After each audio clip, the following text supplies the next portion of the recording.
ปิดประตูให้ออก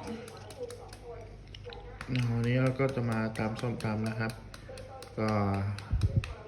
กับเจ๊แนน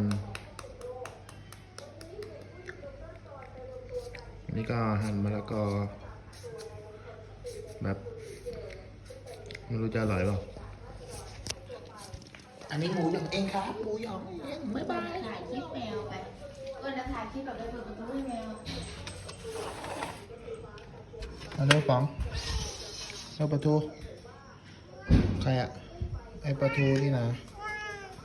เร็วเร็วไอป๋องโอ้โหโอ้โห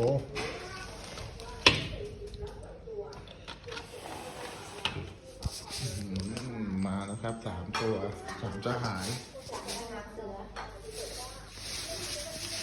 คอกินไม่ได้